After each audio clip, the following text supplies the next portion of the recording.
12. 12 ounces. Oh, it's a claw. There are It's, no actually, laws. it's not even a real claw. It's an off-brand claw. Oh, It's Kirtland claw. Oh, I've heard they're good. They're actually, yeah, they are. And they were we like can't- half. They were like can't get half of White Claws. It's a wit claw. Yeah, wait, yeah. It is El Claw de Blanco. Okay, good. I was going to say beige claw. Yep. They're funny. We're almost there.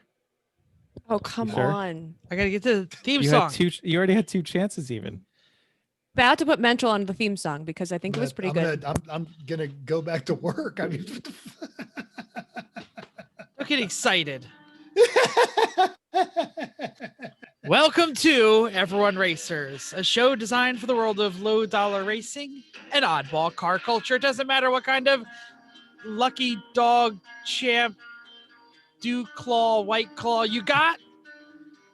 We love you no matter what you're drinking. SCCA, NASA, we don't discriminate. As long as you drive it very hard and special. build it yourself.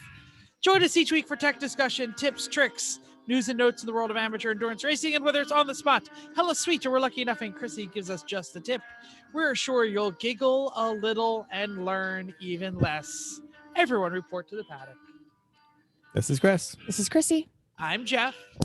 And I'm Mental, and we are Everyone Racers. Thanks for coming back and listening to a Buzz Aldrin episode of our podcast. It is episode 174, and it is being recorded on January 20th. Nothing really big happened today, so I dug this up. January 20th, Eugene Buzz Aldrin Jr. was born on this day in 1930 in Montclair, New Jersey. Yep. He would go on to graduate third in his class at West Point. He flew 66 combat missions in Korea, shot down 2 MiGs, earned a PhD from the Massachusetts Institute of Technology. He also did 3 spacewalks, was the mission commander for Apollo 11, and the second human being to ever walk on the moon. But we all know and love Buzz because in 2002, the then 72-year-old Buzz Aldrin punched 6 foot, 250-pound, 37-year-old lunar denier named Bart Siebel straight to the ground. One punch laid him out. And of course, that video is in our show notes. If you're not currently on the moon or driving a car, don't forget your E1R bingo card.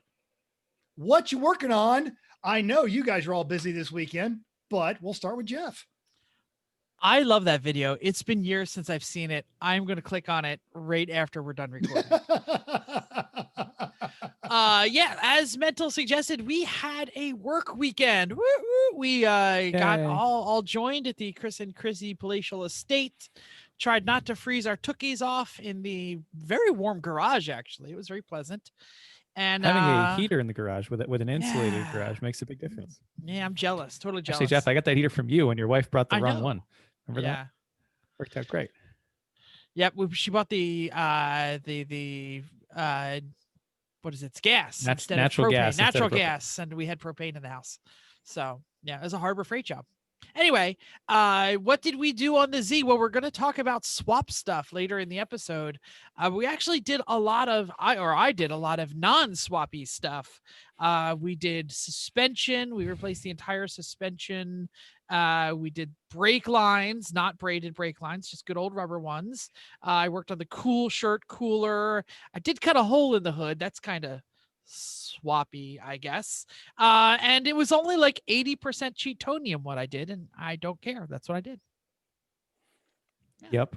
It's amazing the things we do to fit a $150 engine into a $900 car. Oh, and you say it like that, it's miserable. Yes. You guys can check this out on our social media, but before you guys had the hood on there, I was thinking it was just going to be this ridiculous NHRA Pro Stock hood scoop. It actually looks really good. I think it's going to look fantastic. It is. It'll- I don't know about fantastic. It will not look fantastic when it's done. I No, assure you. It's not like this view blocking hood. I think it'll just be subtle. It'll be nice. I mean, everyone will know, but Yeah, it won't block our view as much as I was worried. So that's nice. Yeah. Yeah. And you guys did a great job of tabbing it out and kind of marking it and keeping it nice and tight. Yeah, it's cool. Yeah, you didn't see just this. The just from the view that you saw. Yeah, the pictures aren't very good if that's what Yeah. you think, view- because Yeah, it's totally it's Jeff just gotta here. really Hey. glad he Yeah. It's not as tight to the valve cover as I expected it. Nope. Or intake manifold. Intake manifold, yeah. Yep. Instead of the cut, check, cut more, check, repeat 8 times, it was cut. Oh, Hey, that'll work. That's fine. that's That big. hole's Well, I plenty big. got to take that one little corner off there, but I guess that's it. So, anyway, Efficient. yeah, This one might show it a little better. You can see there's like you can fit your hand in between the there's a the decent passenger amount of side. room there. But that's all right. It'll all cover with whatever we Yep. decide to cover it with. Exactly. Yeah, I don't remember doing anything other than those things, but I'm sure because there was lots of little things that we were doing. So it was like little quick Oh, little you did job. quick You little did job. the quick little job. starter and the clutch slave. Oh, the clutch slave. I forgot about the clutch yeah. slave. Oh, and you we- changed the diff oil? Changed the diff oil. And we yeah. power flushed, or we flushed all the brake fluid Oh, and got we- nice clean Motul and everything. And We did a lot of brake bleeding. Not like an inordinate amount, but we did like we bought this piece of shit for $800 from rednecks who probably never took care of their brake fluid, and we were going to race on this brake fluid. So we were going to flush it and flush it and flush it and flush it. And then, oh shit, it got empty. Fuck. It's watching the reservoir. I don't know. Put more in. Let's do it again. Yep. But hey, it wasn't too bad to bleed. No, And it there wasn't we bad go. at all. All right. So Chris, yes, what'd you do? I've been working on the Z all the time, like I usually do. But I had 3 solid days of working out with you guys, so I continue to fiddle with wiring. That is a almost nonstop job. Got gauges wired more. Got an OBD2 port in. Got the kill switch actually finally wired properly, including the kill switch will kill all of the engine things. So every sensor, every injector, every coil all get killed by the kill switch now, which is good. Worked on the cool box switch, USB ports with a volt gauge, mounted the gas pedal. So that was some good time in the Lotus position under the car, including making a throttle stop so that our over exuberant drivers who are so excited to have all of the power don't bend the firewall or anything or break off our lovely welds on our Yeah, there's like 19 pedal. welds on the pedal. So Yep. let's not. And how's the break bolt that. that you broke off then had to drill out or pull out? Yep. Yeah, Bolt broke. I had to that? pull that one out. That was fun, especially when you're lying in the Lotus position under the dash. Tonight, I even installed the power steering pump. I got the new pulley on it. Got that actually bolted up in the car. Got the drive belt on it. So all the accessory belts are all done. Found I ordered the wrong sandwich plate. Oh, we had an oil cooler in this weekend too. Oh, Like, yeah. from scratch. We got an oil cooler in when Eric K came up for a day to help us out. And tonight I've pulled about 20 wires out of the main chassis harness between the Remember when you were in drivers. the trunk and you were like, what is all this? What is all this crap in the trunk? Yep. Yeah, Now all Chris was gone. like, oh crap, it's there. I'm gonna take it apart. Because there's so much junk in the trunk before I couldn't tell. Now that we got the junk out, I could see Yeah, all there this is. there, right? So yeah, Just, I removed. you know, I'm not trying to be judgmental. I'm just saying Oh. some people appreciate. Jeff's been watching a lot of TikTok. I'm volunteering. Yeah, so most of those wires are out. I've gotten them all traced and cut out up to about the front of the cage, and now I've got to pull them out of the coming up toward the fuse box a little bit more, so we don't have any loose hot wires in the thing, and then loom it all back up. But things like the windshield washer, which is in the rear of this car for both front and rear, because that's a great spot. The amplifier for the power antenna in the back, along with all the Yeah, we don't antenna need that power either. wires, the rear speaker wires, the dome light, the courtesy switches and extra lights. Yeah, go on. Nice. Add lightness, It's Mr. tedious. Chapman. It's not lightness. It's reduced complexity. Like fewer things there to be in the way or to get smashed or break or. You also label made things all the did. place. Everything that plugs in the engine has a label on it now, and labels on the gauge, Ugh. labels on the switch panel that are not as funny as Hamza's. But I feel like okay. the impetus of this started at Road Atlanta in the snow in the Honda a few years ago. Well, that was just worn out wires in the distributor that cracked. Right, but you guys tracing them literally were with the fold-out 2-page Yeah. wiring diagram. Our problem wasn't what wires do what, though. It was which What's wires broken. are broken. Mhm. Yeah. What is disconnected? So, but for the obvious stuff, like in toward the back of the car, like it's there. It's just a matter of then of delooming the entire harness, taking all this sticky tape off of everything that's been there since 1992, pulling the wires out one by one, and now I have to reloom the whole harness and get it back so it's cleaned up and out of the way. But it's coming along. Nice. And also provided general adult supervision for whatever else was going on. Whatever. Chris, I need you here. Chris, come over here. What are you doing? Why are you sitting? What are you doing? Okay. Anyway, Something like that. Right? So I have to, after just these two talking, and I'll give a couple of things that I was working on. I know you're going to keep listening to the main topic of our show, but I feel like you should be listening to all of these things. That was just a weekend's worth. So keep this noted, right? Okay. Keep it noted. One little tiny weekend And in we're- a 2+ year job With to get this 5 car on the people track. working on it at some point. And this time next year, when we were talking about the race woes of what happened on a race weekend and what broke and what didn't get connected. Yes. Okay. Anyway, I was focused on heater hoses. While a fairly simple job only had enough heater hose to not mess it up, and what? Why you put a heater in your heater hoses? Because I would like, because when it's cold out, I want to turn the heat on. Yeah. Duh. Because we've all driven cars without heaters and we swore never again. And that's why Defroster. Defroster. defroster, and every experienced endurance racer also leaves their wipers. Oh yeah. Oh yeah. Even left the rear one on. I this car. suggested we pull the rear off, and I was told no. No. Because the trunk not- lid's not heavy enough. Come on. Not until it's proven that we don't need it. Like if we're racing in the rain and we feel we are not using it and don't need it, then we can pull it. But All right. That a little thing is not going to be enough for that trunk lid, and on the wing, it's pretty heavy. Anyway, that won't be why we don't win. right. True. That's what I'm getting at here. Okay, so I did with the heater hoses. I had a certain amount. I measured it 6 times. I cut once, and it was too short. So I had to add more hose clamps. So that just ended up being a longer project. I mean, it's fine though, I think. And it's kind of in a nice angle, is what we all agreed. And then the other day, I got all fiberglassy, because that's always fun, by doing the heat wrap on all of the exhaust manifolds and exhaust piping.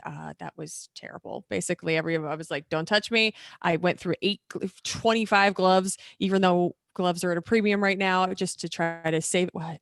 I forgot to order gloves. Put it on the list. I'm gonna. You drive by Harbor Freight like every day. They don't have gloves.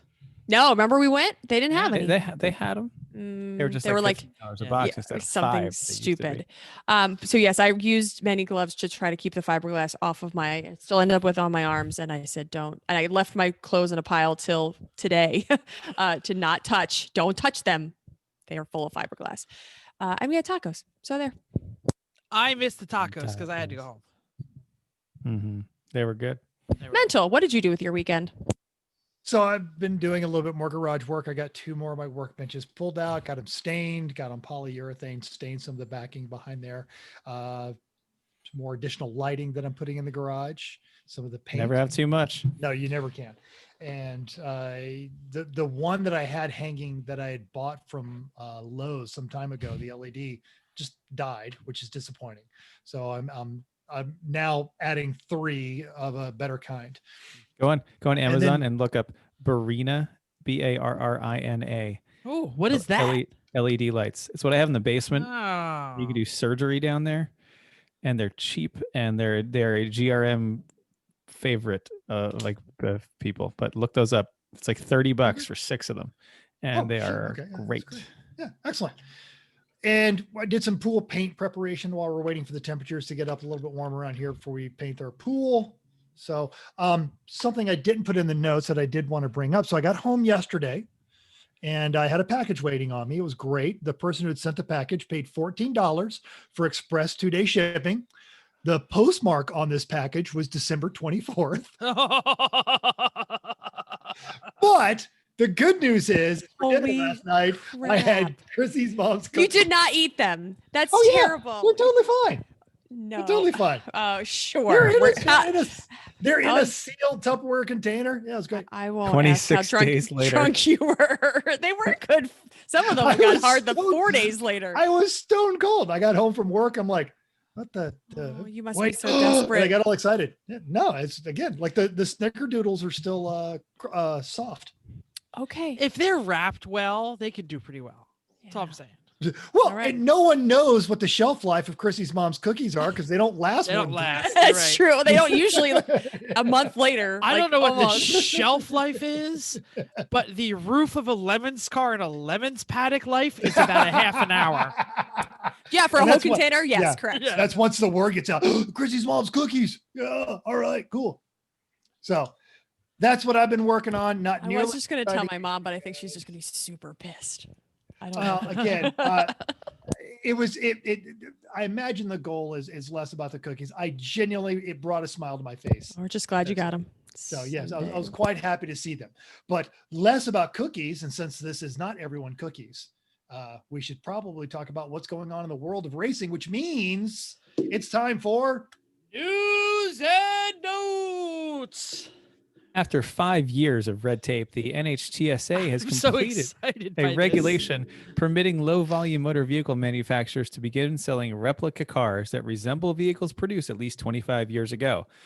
Well, you say, what kit cars have been sold here for decades? Yeah, this doesn't seem like news, but the key differentiator here is a newer rule allows production and sale of complete, fully assembled turnkey replicas.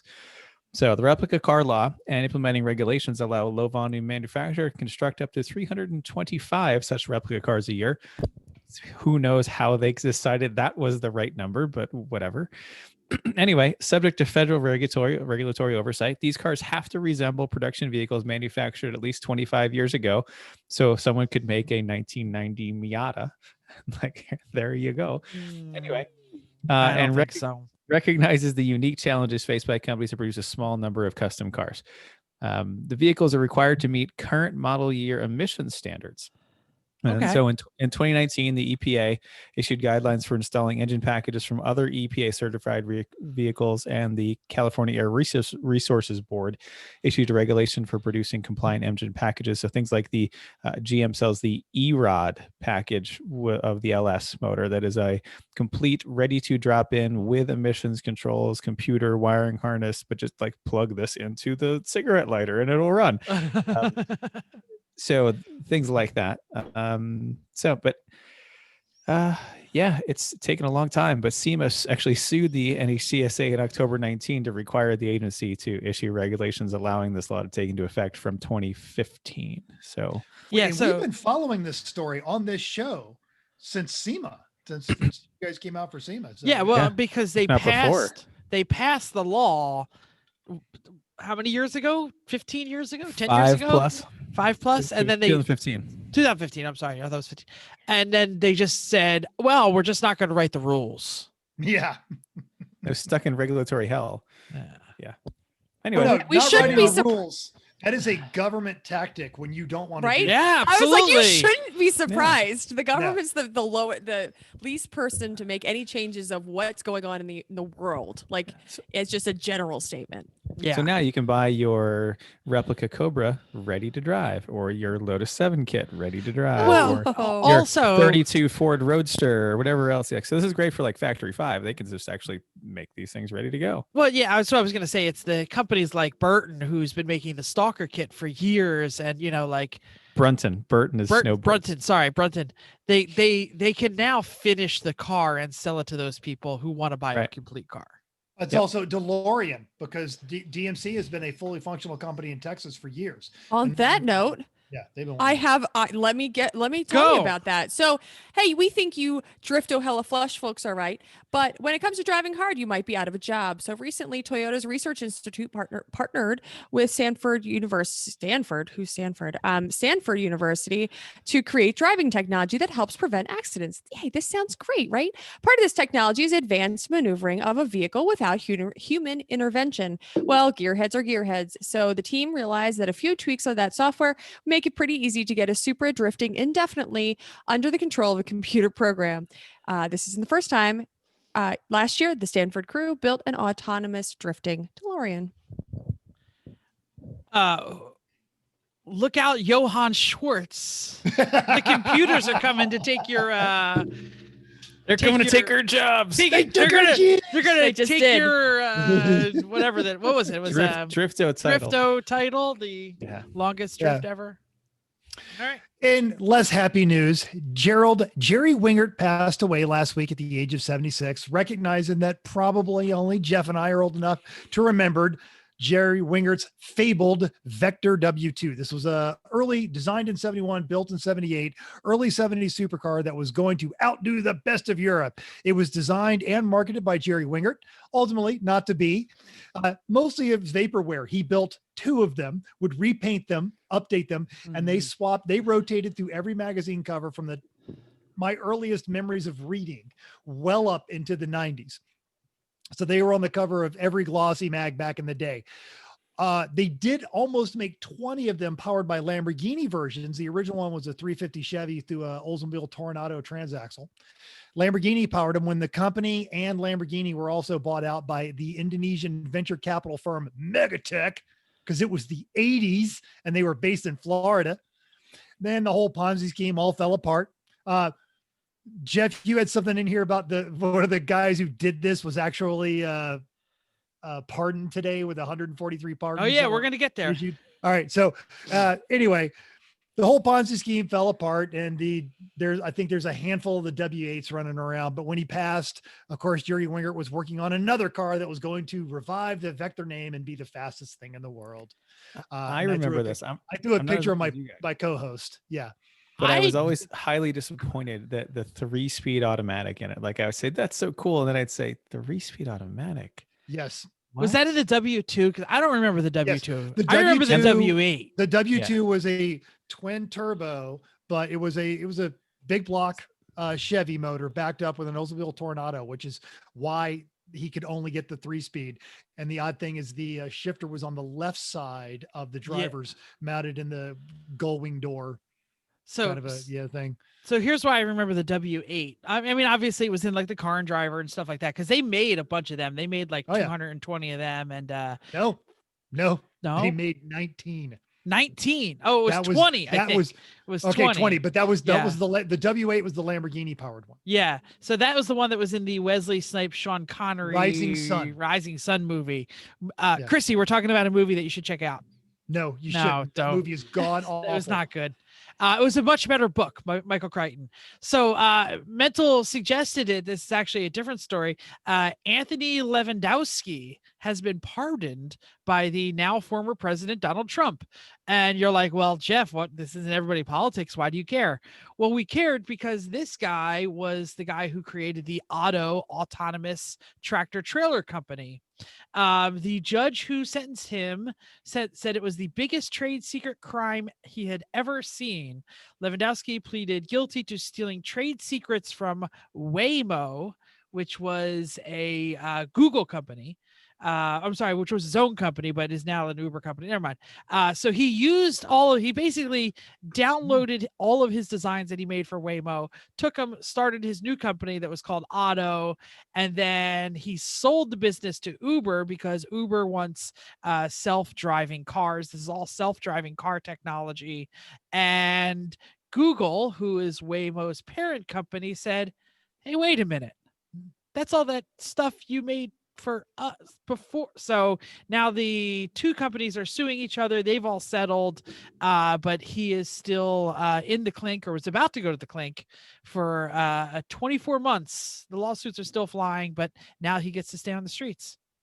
But Tiger Joe Exotic is still in jail. It's all because that bitch Carol Baskin.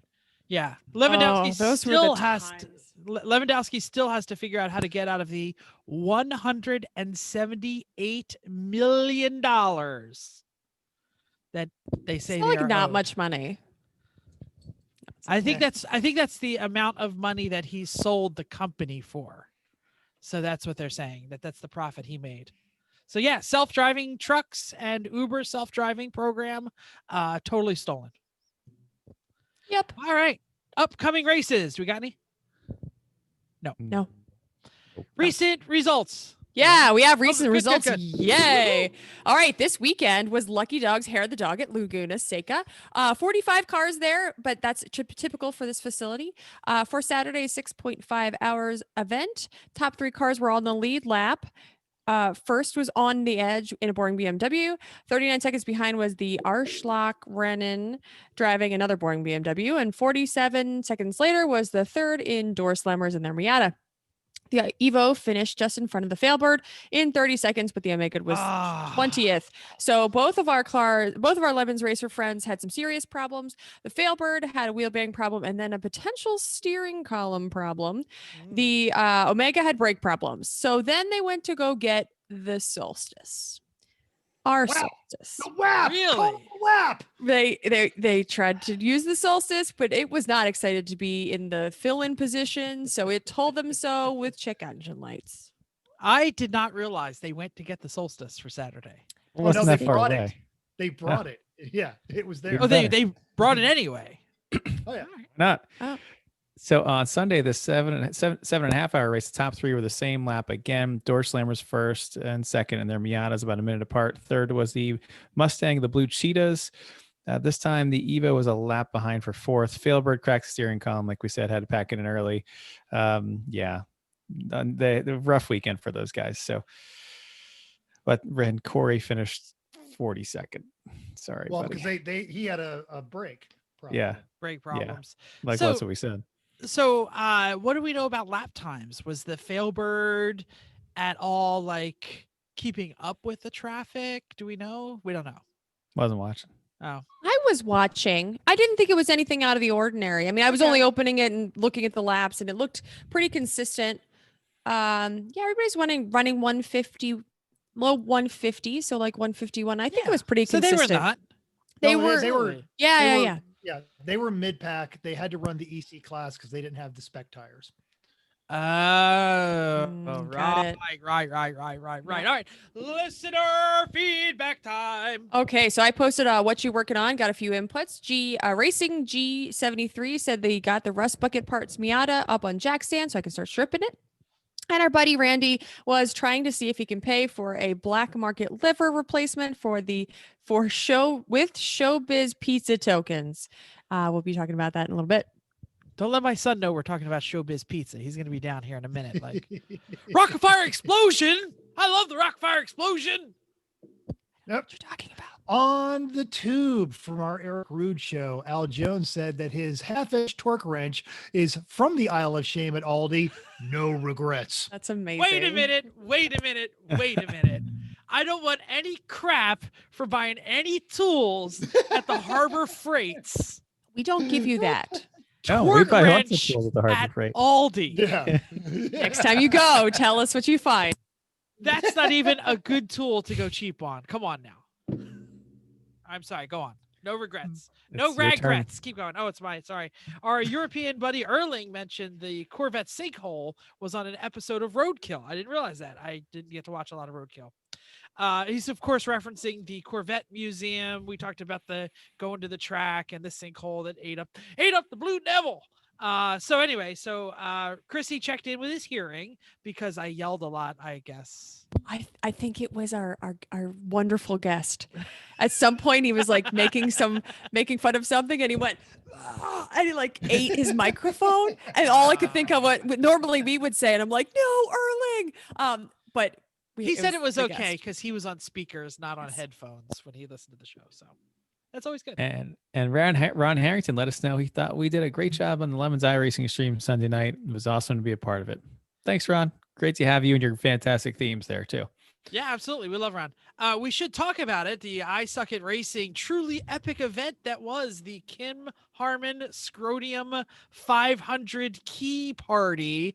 For those of you who aren't aware and might not know that we had a key party theme in our regular race cars 100 years ago, and we were all on the broadcast talking about wouldn't it be cool if we could like force people to trade iRacing cars. And Nate Levine, who is the brilliant man behind a lot of the iRacing that is done in Lemons, came up with a way to do it. He paired 40 racers. He had them qualify and took the fastest and put them with the slowest. And it came out to a great 2-hour enduro at Road Atlanta, which is where we would have had the iScrodium regular meet space race. The cars were the Miatas and the Jettas, and driven right. Turned out they're both pretty close to each other. This was a fundraiser for Lemons of Love, and it made over $3,000, which We had a gigablast there. Yeah, it just underscores as much that you guys in the Lemons community and the iRacing community as a whole are awesome. Thank you all so much. The biggest single donation, $300 from Soggy. Speaking of Gigablast, the first team to actually cross the line was car number 86. It was a duo of Shane Cochran and Carl Edwards. But before the race started, Eric had put the 40 cars into or 20 into a random number generator, and he got 7. So we decided that the real winner was going to be number 7, and that was number 30, Greg Schnittinger and Peter Monin. But that's not all.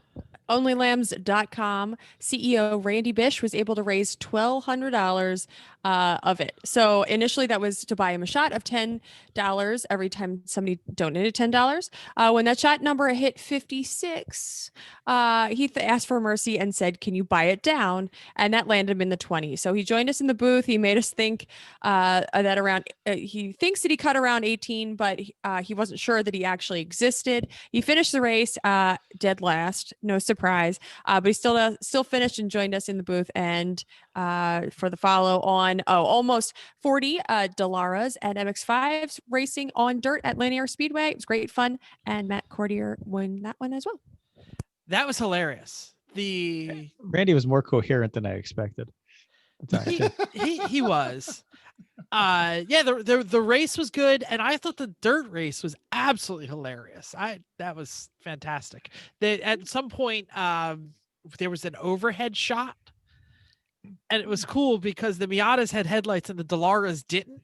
So like the panning of the headlights made it look like it was like UFOs landing.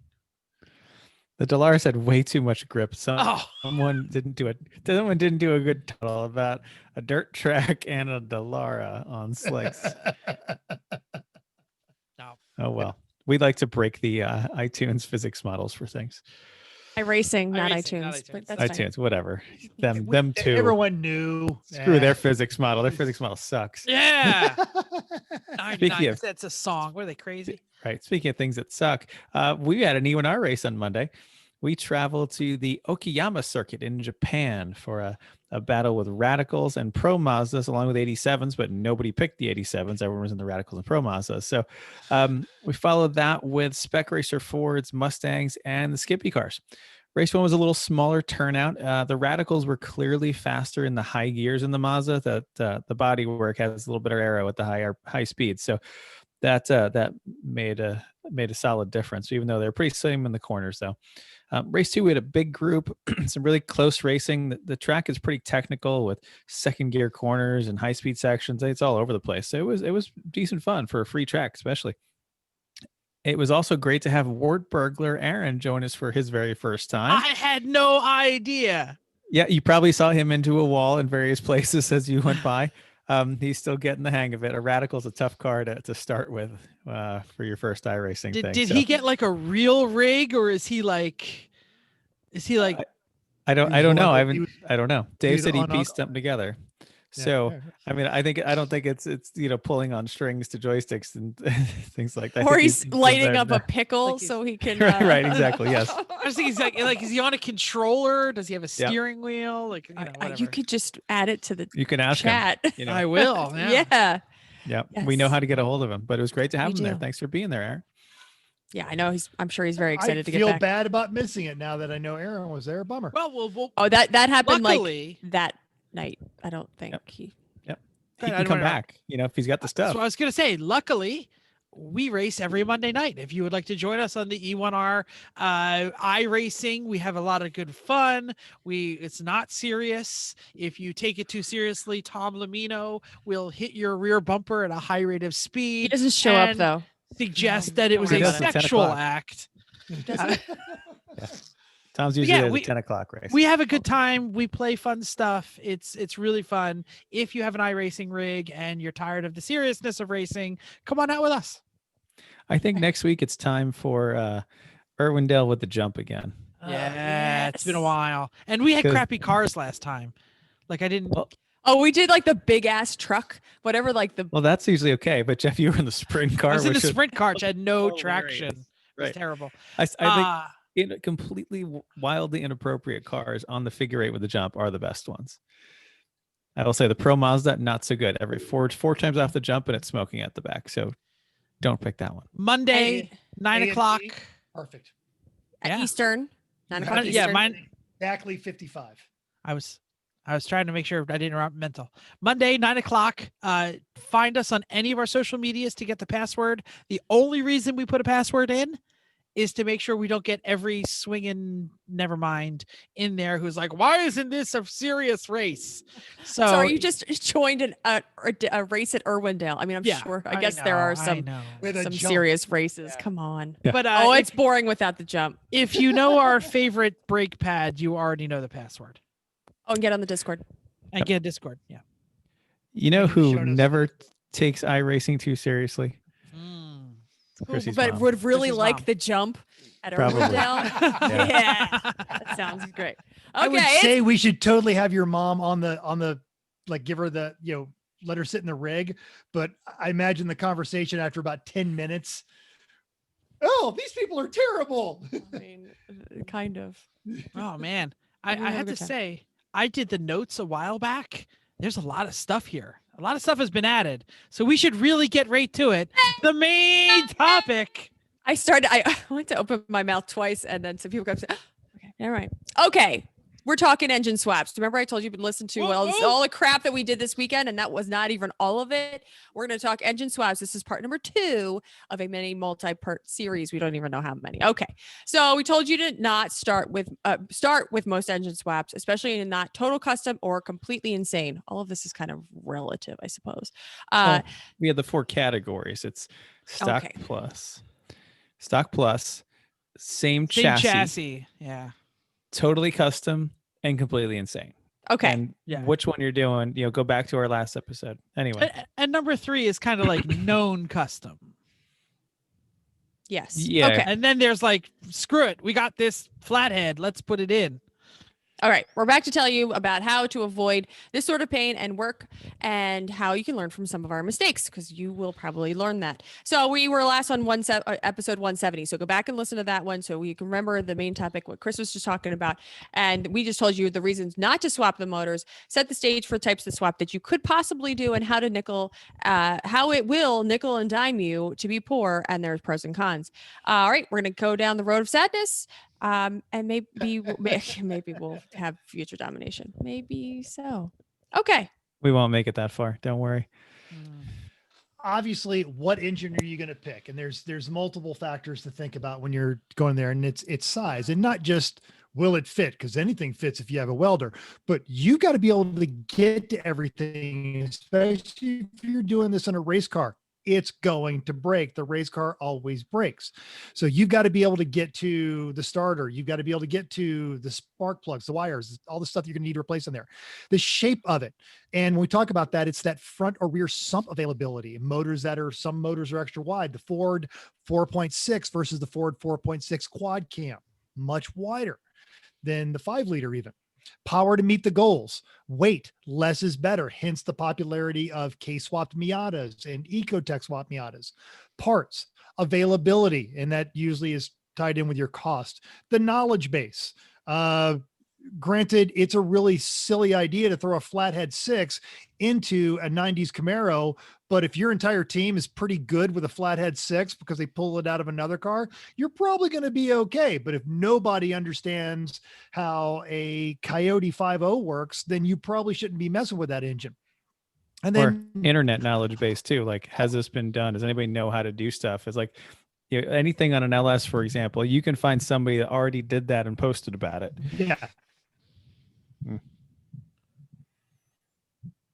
That's all. You can keep going. and then finally, the last aspect of that is all of the other Oh, okay. Am I gigablasting? No, again? sorry. Yeah, Gigablast. Okay. You gigablast it a little. Go on. All right, sorry. So in the same for all the other bits, your transmission, your differential, you could put this great engine transmission in there, but the rear end's not going to handle the power. Then you're just ripping that part out as well. The ECU, the wiring, the accessories, everything you're going to have to find a home for all that stuff. And you can't just slap it anywhere because it could get heat soaked or burned or splashed. So think about, there is multiple layers that you're looking at on here. Jeff. I just wanted to say that the knowledge base is probably one of the best things that you really need to consider, because every time like a new motor comes out, they're like, oh, we could swap that motor into a blah, blah, blah. Well, somebody's got to be on that bleeding edge. And usually that's got to go first. So don't be the first person to swap it, no matter what it is. Especially in lemons, because you need the cheap solutions. Yeah. For endurance racing, and the reliable solutions. If you're the bleeding edge, that means you're the one that's going to break and teach everyone else how to do it. So don't or do just that. it's a really, really dumb idea. And Yeah. I'm trying to find a link on here, but I want to say it was one of the gearhead groups I follow, but it was an LS swap shop. This is how they make their living, is dropping LSs. And they wrote a 2-page op-ed on why putting LSs in everything is stupid. And the guy would say, look, I understand I make my living do this, and I'm telling you it's dumb. Don't do this. And it was going through just the concept of the difficulty and kind of underscoring the lies that have been told to you by your favorite automotive YouTuber. Yeah. It's tough. Chris, why don't you run us down some of the most popular ones? Yeah, some people are determined, so they're deciding, I'm going to do this anyway. I don't care what these fools say. So some of the ones that you're going to hear talked about. Honda K series, which is taken over for the prior B series, which is the one that everyone swapped into their 93 Civic back in the day from an Integra. Anyway, the K is out. It's much better. It's in everything. We have one. The knowledge base is amazing. It's the best 4-cylinder ever made. It spins the right way for a Honda for once. Comes in flavors up to 205 horsepower stock. And people are also putting them into Miatas, MR2s. Everything. I've seen it in a lot of stuff. Yep.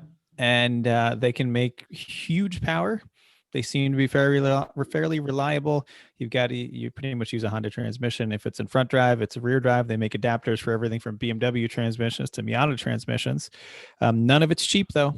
None of it's cheap. So there's that. These are all over the import racing scene also. Yep. You can find K series in. You can make ridiculous. You can build a K series brand new from all aftermarket parts, including like billet blocks. Like that's what's out there. It's amazing. So it's basically the LS of the 4-cylinder world. There you go. Yep. Let's get to some cubes. Ford Displacement. 302. Hell yeah. The 4.9 5.0. That's they've last made these in 1995. They were popular over the Chevy swap back in the day because they're physically smaller than the Chevy, and the distributor's up in the front, not back on the firewall, which is a big problem for some with the Chevy swap. So they can't make as much power, but there's still plenty of things that came out of Fox bodies around, or out of Lincoln Mark 7s and things like that, but they're all getting old. All of your Crown Vics, your trucks, the Air, the whole 9. Oh yeah, yes. There were 1 billion out of them, but 750 million have been crushed by now. So or raced to death. Right. But you can still get anything you need from Summit for that kind of stuff. So they're out there, decent transmission choices. I mean, they're not a bad choice, but they're, kind of in the shadow now a bit, but they're still okay. 5.0 and T5 is the LS of swaps before the LSs were made. Yeah, pretty much. Other Ford options is the 4.6 is really durable, but enormous, like enormous. Even the single cam ones, huge. Huh. The 5.0 Coyote or the 3-valve, even huger. They're enormous. So watch out for that, because it's great to make a motor that this will fit, and then you need to take a cylinder head off. Nope, that's an engine out job now. Yes. Yeah. If you ever want to really daunt yourself, look at the routing diagram of a quad cam 4.6 liter timing belt. Still not as bad as an Audi 4.2 that's on the back. No, it is not. But no one. Well, if you're swapping Audi 4.2s, you're a lost cause or you're a Yeah. genius. There's plenty of people that thought, I'll get this Boxster and the Audi 4.2 will bolt right to that transmission because the Boxster has a blown engine because they all do. And this is going to be great. And then they bought the parts and said, oh. Yeah. So small block Chevy or now the LS or LT. I mean, this is McDonald's. Anything you need is available. Anything has been done. The old Chevy still works, but the LS is just better in every single way. But there's more of them, and they're newer and they're fresher, and Yeah. And they've been around long enough that you can still go to a flea market and buy, 3 cams for $10 and just put the biggest one in, right? That's an Andy Nelson trick. So yeah, it's a V8. You pick the size, you pick the power, you pick the cost. The sky's the limit. Have a good day. What one wire alternator? yeah, you want aluminum, you want cast iron. They come in all kinds of flavors. You name it. You can mix and match. Oh, supercharged. Oh no. You want a turbo kit? Sure. How many do you want? Yeah, whatever you want to do. They're all there. Every choice you could possibly want. Some domestic 4-cylinders. The Ecotec is popular because GM stuff has all been hacked to death, and because in the Turbo Solstice and Skies they made some pretty decent power, and the Cobalt too. So they can make good power. The more mundane ones less so. Excuse me. They don't have the character of the K swap. They just don't feel as good. They're just kind of a little more agricultural and whatnot. But damn if they're not cheap. Yeah, and the transmission in every Solstice or the 2-wheel drive Colorados, those all bolt up, and there's weird things you can do with bell housings from a Dodge Dakota 2.5. Yeah, so I was going to say the Dakota bell housing. That's the one to get, right? Right. So you can put it to a Toyota transmission, whatever. There's all kind of crap like that you can do. I know there's a Tremec TKX and stuff too, but anyway, that's out there. But that's essentially anything from 140 horsepower to 260 stock from GM. There's also the Duratec MZR. This is Ford said, we need a 4-cylinder engine, but we're terrible at those. So Mazda, you do it. Yep. And Mazda did. And they came up with the Duratec MZR, which is still in use to this day as the EcoBoost. So any 4-cylinder EcoBoost is still actually based on an old 80s Mazda design. That's what it is. I did not know that. It's all based on the old F thing, like out of like an 8626. That's yeah. Or that's the L. Anyway, one of those two. One of these old Mazda designs that it was updated to become that. That's what we have in Chrissy's Mazda, for example. So these are anything. These can be front drive with Mazda 3 or 6 or Fusion parts. They can be rear drive with Ranger or Miata parts. Stock power levels or anything from 140 up to, what's the EcoBoost Mustang now? 300 and something? Yeah, something. And Ford sells power packs. They wire those up from scratch and things. So the good support on those for basically anything you want to do. And the regular 2.5s are available in every junkyard for $89.95. All you can carry because they put them in everything. Yes. That's intriguing. I didn't know a lot of people were doing those swaps. They're not. Yeah. There's some of them are, some of them are not. Yeah. Yeah, There's not a lot of people. They're doing it. But I've heard a lot of Ecotec swaps. I have not seen a lot of MZR Duratec swaps. a running Ecotec, not one of the ones that Chris mentioned out of the high-end Solstice and Skylines. Yeah, but a running turbo Ecotec out of a Malibu is $300 with 40,000 miles on it. Pulled, waiting turbo for you. Turbo ones are only in these high-end Solstice Sky and the Cobalt SS. Sorry, but so the other ones are like the 160 horsepower mundane, actually feels pretty crappy to drive one, sadly. They've got there's a flavor of it between the super high performance ones. I want to say it was like 180. And the Sloman brothers know them because they've become Ecotec whisperers over the years. And the they were telling me the Toyolette, they were running one of with the Colorado transmission. They were running one of the mid-cycle ones because it's called the LE5. It has 165 horsepower. It was in the Solstice and it was in like the Cobalt SS non-super or turbocharged and things like that. So the Saturn Ion. Yes, exactly. My father beat the piss out of that Saturn Ion. That thing was great. I remember when he did a Dukes of Hazzard at that one rally in that thing. That was a shame. Well, and I think that was really it was more it wasn't a fancy motor with compression and stuff. It just had more cubes. It was 2.4 Yeah. instead of 2.2. So Yep. if there's no replacement for displacement, you can find it. Yep. BMW makes 6 cylinders, and there's a lot of them, and they're not too No. hard to swap into stuff. No, But there's don't do better things that. you can do. No. There's mid-size V6s like the Nissan VQ, not bad, but come on. Lot of people sounds love the terrible. VQ. It I sounds think terrible, VQ sounds good. but it's good power. It's not too big. It has a good transmission behind it. You know, the wiring is getting figured out. There's the Honda J series, which is cheaper and sounds better and makes just as much power, but harder to get a trans behind it for rear drive stuff. They're putting them in a lot of Miatas. There's some, yep. But the J- Miata Trans is getting a little questionable behind a The J series. The J series Miata swap, it was like when that first came out, man, I loved that. I read about that in Grassroots, I'm pretty sure, and I said, man, this is going to take over because Now, Chris, people Chris, were you're putting a 5.0s in, and they were too Chris, heavy. you're a Honda guy. What's the power output of a J versus a K? J is anywhere from 200 to 265 stock. K is 160 to 205. But And you're K- taking a big weight penalty with the J. Not too bad, actually. It's all aluminum. Okay. Yeah. So, That was but the whole key. You The could K has been figured out approach- entirely. J, That's what happened. They not weren't as really much. doing K swaps back then. So the J swaps were like, this is the new frontier and everyone's going to be doing this. And then the Ks came out and it was just better. But yeah, you can make the- just as much in a smaller package with less weight. Not too J- much less, but at less enough. the J swap was like, stop putting 5.0s into your Miatas. They make them terrible pigs.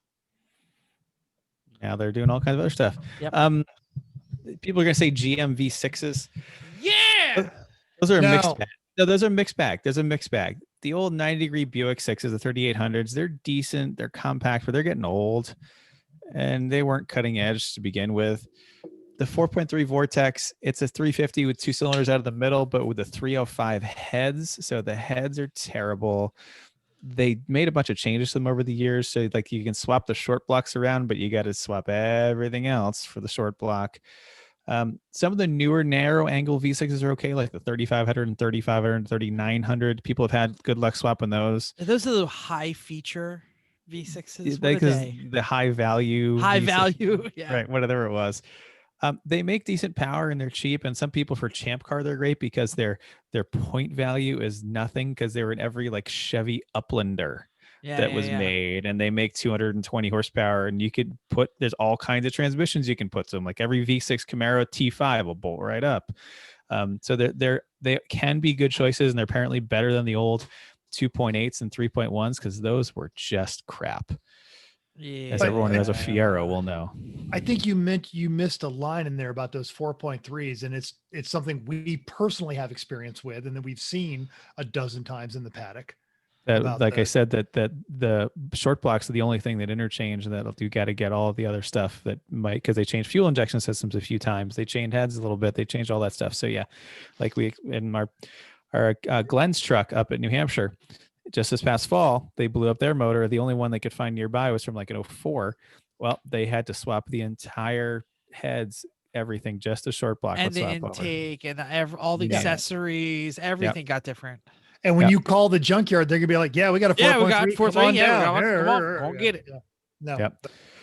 So that's just the start. I mean, you can swap in and pretend to swap in anything you want, but those are some common ones that there's usually some support behind that you can do things with. So And GMV6s were like the stalkers and stuff like that. We talked about that earlier. They had their heyday, but that day is done. Yeah, absolutely. And I think that's really a key, is that there are things move in and out of favor because people have figured it out. The reason people aren't doing 5.0 swaps anymore is because they're all gone. or people have figured out better things. A better thing. Absolutely. Better That's things what it, too. Yeah. that's yeah, what yeah. it comes down to. Yeah, And yeah. where so now, like said, the GMV6 stuff, people have figured out the new GMV6, the LFX, and they're starting. That's kind of been figured out now, so people can do that. So why would you start with a 200 horsepower 3400 when you could have a 300 horsepower LFX that's in every single Camaro? Yeah.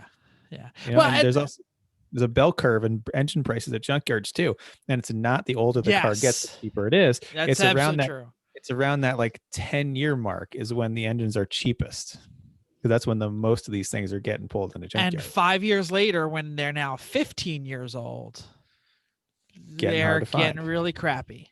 Or Look they're at- there, but they're just terrible. I Look mean, at everything that's in a buy here, pay here lot right now. That's your junkyard. that's your sweet spot. population Yeah, in yeah, 5 yeah. years. Yeah. Absolutely. So Chris used a lot of terms there, and he talked about a lot of different motors, and now your head's swimming. You're like, I could put anything in. Let's really get down to brass taxes. You got to get out there and you got to start measuring this stuff. Mental said everything will fit. Well, you got a welder. Yeah, sure. But dimensions are important. We're gonna put a link in the show notes. It's from teambuick.com. It's engine dimensions. It's a great chart. You can see it. It's some older stuff. Some of the newer stuff you might have to look around, but you're gonna have to look around to find it. If you just Google engine Yeah. dimensions for insert engine here, you'll find something. Absolutely. If it's any of the common engines, you'll absolutely find it. Yeah, people know it. It's on the internet. Google it. But let's talk about some general things. General things. Chris already mentioned that one's really wide or that one's really tall. Look, overhead cams, they're going to make that car more powerful, but they're also going to make that motor really big on top. He said narrow angle versus, so 90-degree angle V6s are wider than the narrow angle 60-degree V6s. That means the V, because not everybody knows what we're talking about here, the V of the motor, the left bank and the right bank are either 60 degrees or 90 degrees apart. And obviously, from basic angles that a 60-degree will be narrower, but slap 4 cams on the top and you might no longer be a smaller motor. So you really got to look at all this.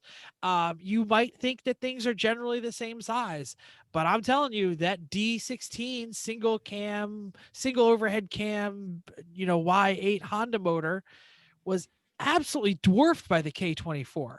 I was amazed at how different the sizes. They're both Hondas. They're both 4 cylinders, and they were drastically different sized. Ask me how I know when you have to pull and put the engine in, take the engine out without the engine hoist. Look, Yeah. Chrissy lifts the D16 with one hand and a white claw on the other. She's got to go. Okay. Let's I mean, do this. Squat down, lift with your legs, not with your back, which is moving the K24. I mean, for years, Chrissy and I really would swap the motor in and out of the Civic, the D16, with just 2 of us lifting it up over the front of the car. Yeah. That was it. Really, the engine, the oil pan that it was not like flat was the worst part because you just had to balance it. Somebody got the heavy end, so we had to balance it. It was kind of awkward that the bottom wasn't flat. Other than that, it was fine. Yeah. But yes, Yeah. you're absolutely right. Dimensions are going to make a really, really big difference. And if you want to go under the hood, if you want to, these things really matter. So anyway, so you're going to go to the hood. We already said you're going to go to the internet. You're going to look at the dimensions. Or find a friend with that same motor. Sure. And ask them for measurements or measure it yourself. See where the weird stuff is. You really need to take into account the accessories. Okay. You need to measure where the block hits, but you also need to where the accessories are. You might end up with that motor will fit, but there's no room for a radiator, or you have half an inch between the timing case and the radiator. Well, I thought it would fit because I looked at the measurements. So you really need to know where the measurements are. And this is also where some different cars might offer different parts. We have a Corvette pulley set on our LS 4.8 in the Z because they're a lot narrower than the truck accessories. Yeah, so it's more than an inch. It sucks all the accessories. I think more it's than even an inch. more than that because it was Yeah. an inch, and then there was the bolt. So the accessories being skinnier make that entire motor package much less lengthy. I'm trying to not use the same word again and say skinnier. Girthy. Girthy. No, girthy's wide. Oh, okay. Skinnyer's long, really, because we're talking about because it's regular mounting, how much space between the radiator and the block. So yeah, so really you're gonna have to look into that, and that's where a thing And like an LS, where there's different options, you're gonna be able to find a bracket from one thing that puts the alternator up top, and a bracket from something else that puts it down the bottom. You know where the accessories go, where the routing of the hoses go, what does a water pump look like? All of that can change even on the same motor. Chris, go on. And it's not just the length you were talking about, it's the positioning. Like if the accessories are mounted down low, that might not fit between your frame rails. Where if they're up high, it might. Or it Um, might hit the hood, Right. depending on what you're putting it in. And even things like watch out for where like your water pump outlets and things are. Is it pointing just straight forward? Well, that's not going to do you any good. Like now you got to figure out something else, for example. And those kinds of things, like nobody thinks about like where does the nozzle go for the, the Chris just mentioned, for the water out of the block. That stuff matters, and it matters on how complicated you're going to be. And the stock location, that might be the furthest thing out. The water pump outlet might be the longest part of the motor. Mhm. So you got to look at all that. Engine mounting methods. This is another one. Once you know that it's going to fit, how are you going to detach it? Rubber mounts, solid mounts, motor Hold Ratchet on. straps. Wait for it. Wait for it. What? Yeah, We're gonna there's talk What are about you waiting mounting. it's almost like we had show notes. I do have show notes. But Says- there's a difference between what he's saying and what you're saying. Okay, Yeah, go ahead. So Okay. I have my show notes. It's right there. Go ahead. Because the mounts can affect where it sits. Because if it sucks it down, if you have a 1-inch mount, that is going to bring it down lower to the frame rails, which might screw up where your oil pan is, but it also might give you that hood clearance. So mounts can affect height, can affect location, what's available. Are you going to have to cut something up? Are you going to be like taking a hockey puck to a belt sander, trying to get that extra half an inch so you fit somewhere? All of this is going to be out there, and you can buy mounts. Chris, I believe you say that it's the Hansport mounts. Hasport. Hasport, thank you. Hasport mounts that are in the Honda. We're in the LS swap, so literally there were 27 different versions of plates and things that you could weld together, and you could make them from scratch. At some point, someone out there is going to be drilling a hockey puck, and from what I hear, by the Canadian hockey pucks, because they're better made than the American ones. I'm serious. And they're metric, They're so metric. they'll go with a lot of the. And they say A, and they're pretty polite. I was literally on a YouTube channel where they said, "Oh, I got a lot of heat in the comments because I didn't buy Canadian hockey pucks because they're supposedly a better durometer and they last longer." Whatever, who knows? I don't know what that's all about. I don't know. Whatever. Engine mounts matter because you can measure that you have 27 inches between your frame rail and your hood. And if the motor is 27 inches, you ain't got the room because it's going to have a mount. And Yep. Lastly, make sure there's something actually solid in your car you can mount it to that's somewhere near where the mounts are on the motor, because that's not always the case. It's a quite, yeah. You're absolutely right.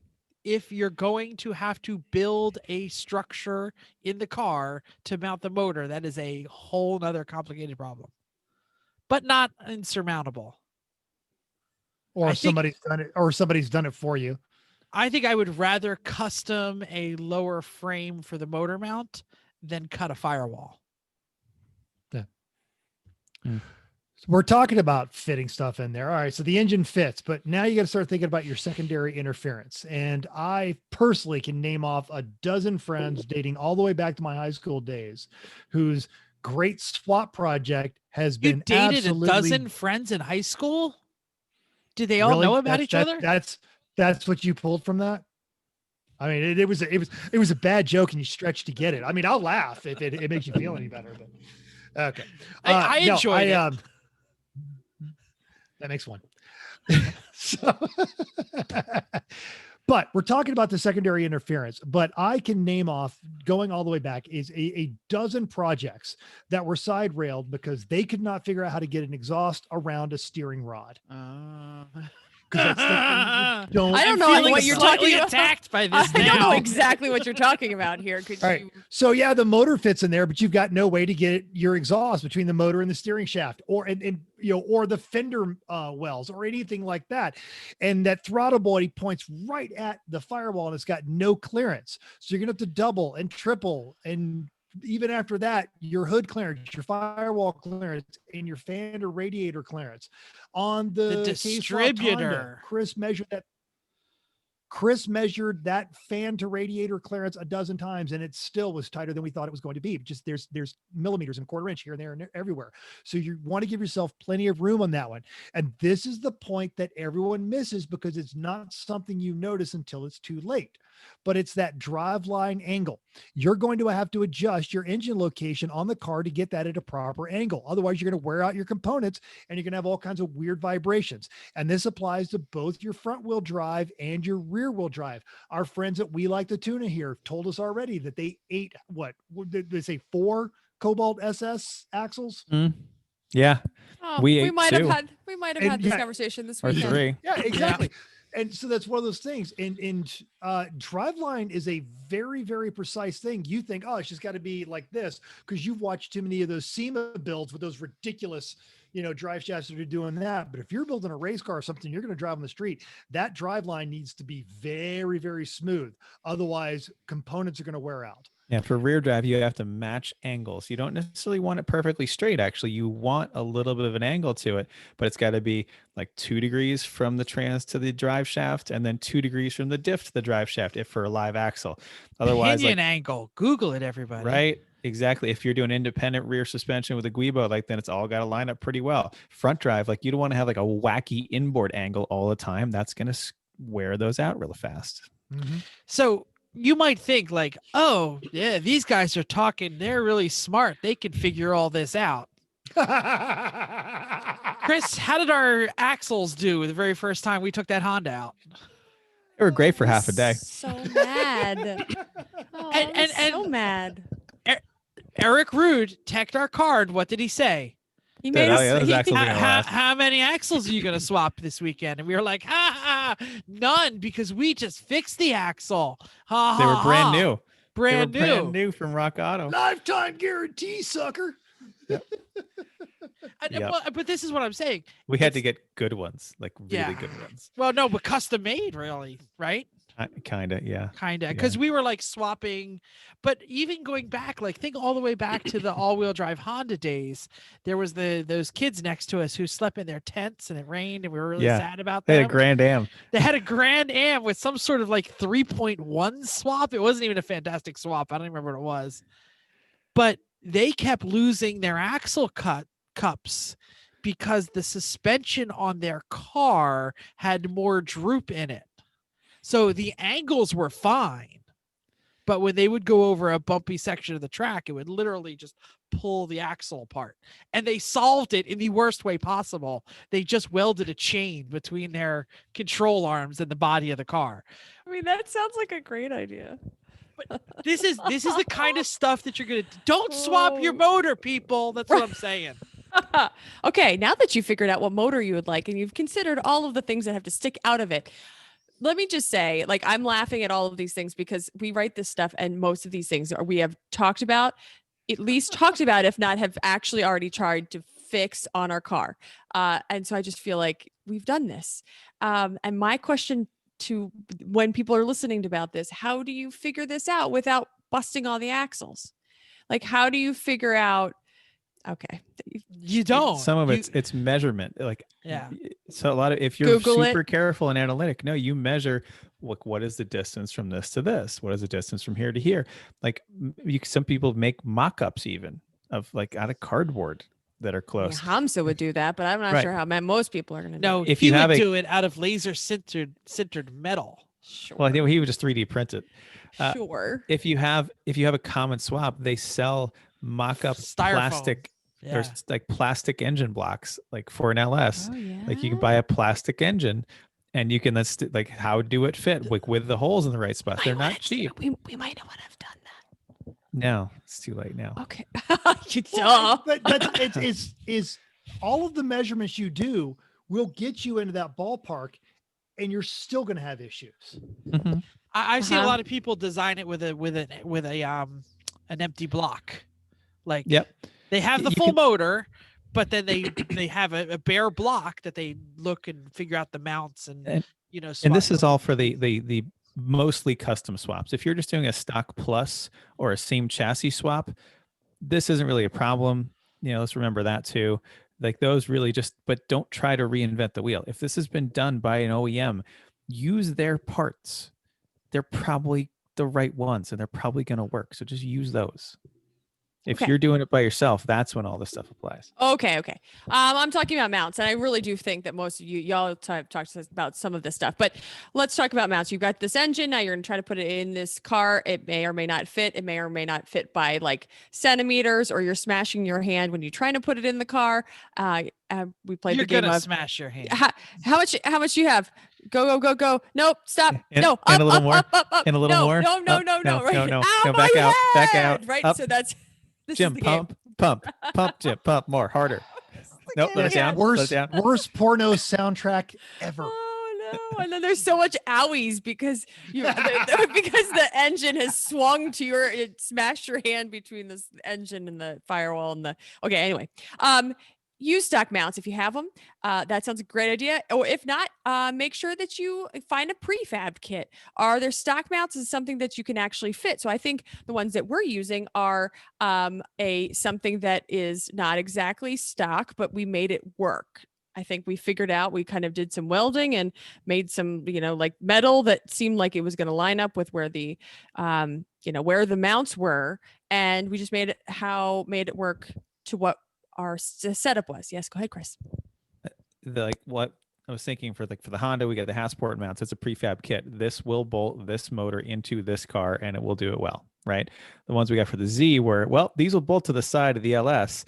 And then they got some metal bits. Good luck. Figure out the rest of your own. You have to now cut and weld the rest of it together. So they're very different ways of going right there. But it was a good start. So at least we know the bolt holes line up, and now we just need to figure out where the plate goes. And both of them were completely different, so you had to know which one was which. But we made it work, and they're gold and they're beautiful. Jeff, great job! High five.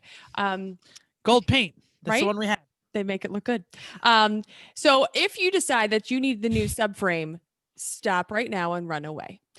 Because that is not a good idea. You are in the completely insane category, and you're just not going to be happy with this, because mounting the engine, obviously very important. So don't mess with that kind of stuff. So now that you want to put your engine in and you have figured out what kind of mounts you're going to have it, how's it going in? And is your front suspension going to support it? Hopefully you figured out how much this weighs. But you might be surprised. I think we were surprised when we put we put the whole car on the ground. We said, how is this going to sit? And of course, then you have suspension issues. And but is your suspension going to be good enough to hold said probably larger engine? And what's it going to do to it? So what's it going to do to the balance? And then you might need to be replacing more than you planned because you figured out that now I have no clearance because the weight is too much. And how are your brakes? They're gonna add weight and hopefully speed, but you're adding the weight and speed. So now you have to figure out, are your brakes going to be big enough? Usually it's like, oh, let's go faster. And then the brakes are the next things to upgrade because now you can't stop. Yes, go ahead. I was going to say this. I made fun earlier of the 5-liter first generation Miata swaps. This is what was wrong with the 5-liter Miata. They called them like Godzilla Miatas or whatever. Monster Miatas. Monster Miatas. Thank you. Monster Miatas. They were so heavy on the nose that they handled terribly. They didn't have enough brakes. They were rockets down the straight, but you lost the Miata-ness of the Miata. Yep. They get better as long as you put aluminum heads and aluminum intakes and yeah, but now you're like headers totally and stuff. making you got it change. better, but still. This is why the turbo swap became so popular, because it was better. Yeah. And it's easier. Okay. Next, does your steering clear? Maybe you might not know that your steering doesn't clear until you have now tried to put your engine in and you said, great, it's awesome, it's holding up. And then you're like, oh, it's holding up on the steering. So that's probably probably going to be a problem. Just take it into consideration. How about your exhaust? Does your exhaust fit now? Because it's probably not in the place where the channel of where the previous exhaust went in, probably not going to be the same place. So now that your car is lower, your nose is lower, is the exhaust going to drag? How's your exhaust actually going to fit? And your oil pan, because that's on the bottom too. So what happens when you have this beautiful oil pan with the most beautiful welds and you say, wow, this looks really great. And then you put the engine in and then you say, well, it's now sitting on the pan.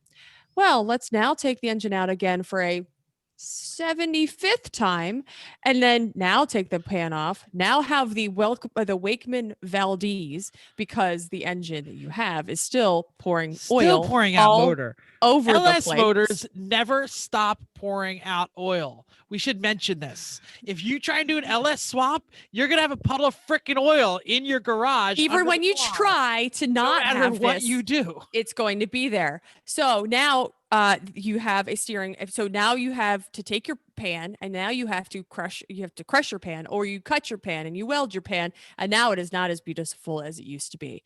So chances are you will probably have to do a custom oil pan. I'm tempted to say. Look around for what's available. If an engine has been in a number of cars, there are a number of different pans available. Like for some of the ones we talked about, the for the LS, is it a truck pan? Is it a Corvette pan? Is it a Camaro pan? Is it a CTSV Corvette pan with wings? That's different than the Corvette the Batwing, right? The Batwing. You got to research into which one of those might fit for you. Like Ford 5 liters, they had the front sump pans in some of them and rear sump pans in others, which is entirely different drive shafts. But is your cross member going to fit there? And make sure your dipstick goes to the bottom of the pan and not the top of the pan, because then you will say, oh, I don't have any oil in here. Or there's so much oil in here, whichever end it's. Did that happen to us? You sound like you're speaking from experience. I'm looking at one of our other people here. Oh, that's only if it gets blocked by a baffle that you make. Yeah. Like that's what I'm saying. When we're talking about oil pans, I'm just saying. Okay. Got it. We should do an entire episode on oil pans. Mental had his hand up. I'm sorry. Go ahead. Everything Chrissy talked about also, but when you do end up doing your old cool custom pan, did you do enough clearance around that one? Because I spent a race weekend pulling a motor out 4 times because the pan kept hitting the front cross member and cracking, and we couldn't figure out why. Shh, don't say that. And make a baffle when you make it too. While it's out, you might as well. Some door hinges and sheet metal and Play-Doh, and you can do it. Exhaust, like Chrissy said, you got to find a place to put it. There have been a lot of creative solutions over the years. Like the MGB V8 had headers that went into the fenders because that's where it could go. Okay. Are you gonna have to get creative? If so, now you're building headers. Now your level of guilty straight up out of the hoods. Right. Yeah. Yep. Flip them over right out the hood. No big deal. Get a truck flap. Ding, ding, ding, ding, ding, ding, ding. Except those aren't legal for any race series, but yes. Except Demo Derby and screw you. Yep. Every drag guy's somebody's got it right out the hood. Anyway, go on. I'm sorry. All right. I'm derailing. Transmissions. We talked a lot about engines, but transmissions are just as important because there's an 80% chance if you're swapping your engine, you're going to need to swap your transmission too. Some of the more common swaps may have adapter kits, but you're swapping it out for a reason. You're trying to make some more power. So can your stock transmission handle that? Think about where you're going in the future too. Like if you have a T5, all right, that'll hold a stock 5.3 LS or 5 liter. But you put in something hotter, you put a supercharger on your 5 liter, or you put a hotter 6 liter in. Now you're going to grind it up. Turbo 6 liter. Right. Twin Turbski 6 liter. So now you need now you need a new transmission. And so now custom transmission, maybe you're getting a TKX or a T56 for rear drive stuff. People might not know what they are. Can you explain those? TKX is a new Tremec transmission made just for swaps. It's actually a great solution, but it's not cheap. Well, it's cheap for what it is. It's like $3,000, but for a brand new, fairly compact, fairly strong transmission, it's a good value. T56 is the 6-speed that was used in Camaros, the later Camaros and Firebirds and Vipers and stuff like that. So, but a custom transmission means now you're getting custom drive shafts, transmission mounts, clutch linkage, maybe being the hell out of your transmission tunnel, maybe building an entirely new one. Your shifters maybe not be in the right spot. Your pedals might not work anymore. And then if you go into front drive stuff, is that transmission a direct shift or a cable shift or a rod shift? Can you accommodate that even? Like rod shift is really tough to accommodate if your car doesn't have a direct spot to do it, or if you're mounting it behind the driver now for a front drive setup. Rod shift, now you're into weird belt cranks and stuff rod like that. shift is bizarre. Most of Volkswagens use rod shift, right? Sure. Well, I mean, the Civic did, like our old Civic did, but it's a really nicely designed setup, and it's got these great straight rods that are right there, and it has a wonderful. But you didn't have shift to feel. move it from where it was supposed to be in the beginning. The or old one, far. because we did a stock plus swap at first, and we kept the same transmission, and all worked great. And then when we did K, we went to a cable shifter. Well, to put a cable shifter in the car, if I wanted to keep the interior, well, now I have the cat's here. If I wanted to keep the interior, I would have had to mount it under the car entirely. If I wanted, fortunately we didn't have to because race cars, so I could make a bracket to put in a cord shifter with a cord cable. So I had a different bracket I had to make to bolt to the Civic transmission. It's a lot of brackets. To run cables, right. And there's a bracket to hold the cables as they go through the firewall. There's a big ass hole that they have to get cut to fit through, etc. These take a lot of time. And even pedals. Like Mental, go ahead and I'll finish on pedals. I was going to say, after all of that brilliant fabrication work, I have never in my life been so delicate and concerned with a 5/6 shift. Just, is it slow on the clutch? Is it really in 6? Okay, it's in 6. Okay, good.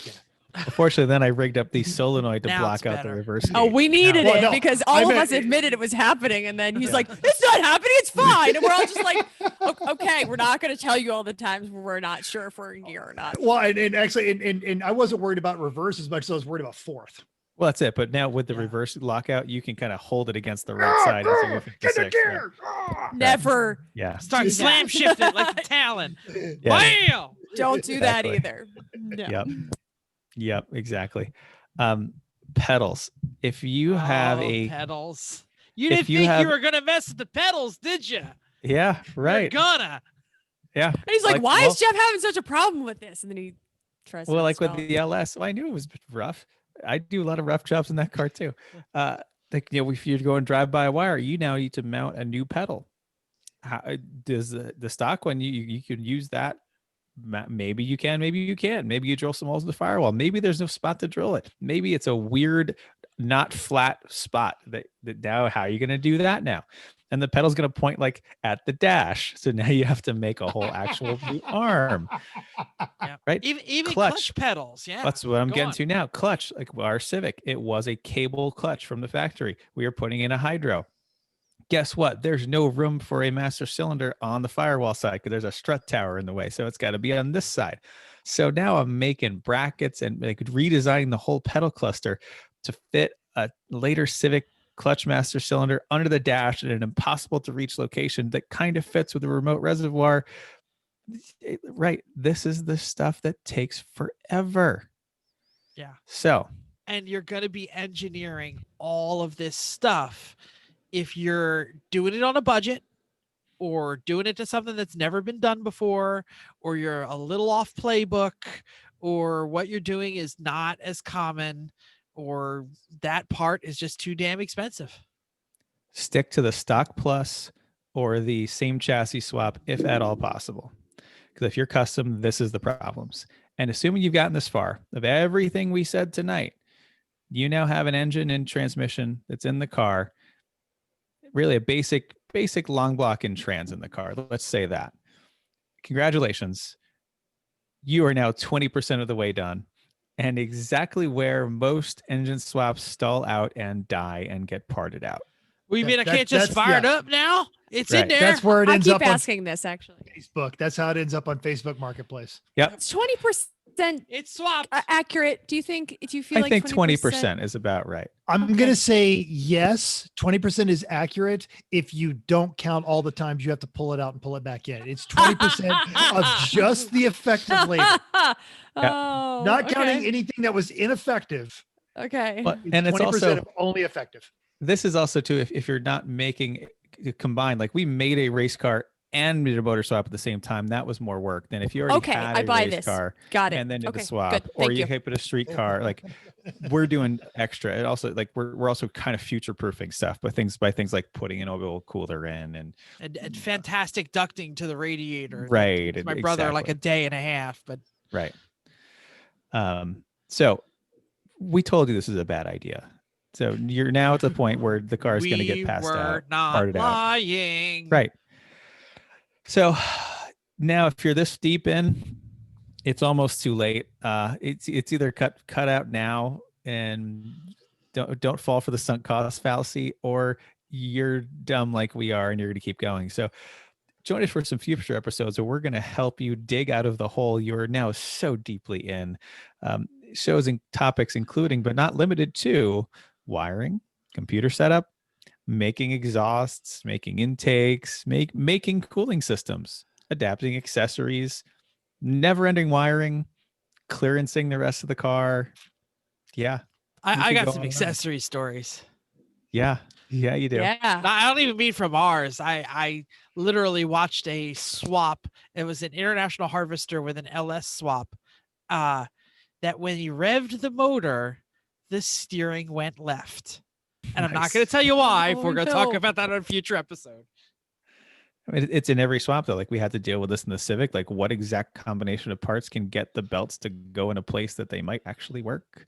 We did it in the Z. I've done it in other things. Like even a stock plus swap, like the Civic, the single cam non-V to like single cam VTEC. Yeah. The pulleys were a little different and the brackets are a little different. You've got to figure out which combination is going to work. If you're one of our listeners who've successfully done engine swaps, and we have a lot, if we're missing some of these pitfalls for that episode, we're not going to put it in our listener feedback. For that episode, send us everyone.racers@gmail.com or on our social medias, because we're going to store that for examples when we do the pitfalls episode that Chris is talking about.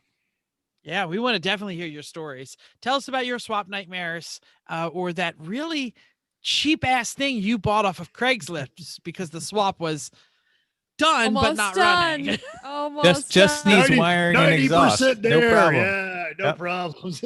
I know what I have. Don't lowball me. Awesome. Are we ready to move on? Yes, I feel sir. like we are. Okay, cool. So, just a tip. Hella sweeter but terrible, and it's in green, so that means I get to talk about it.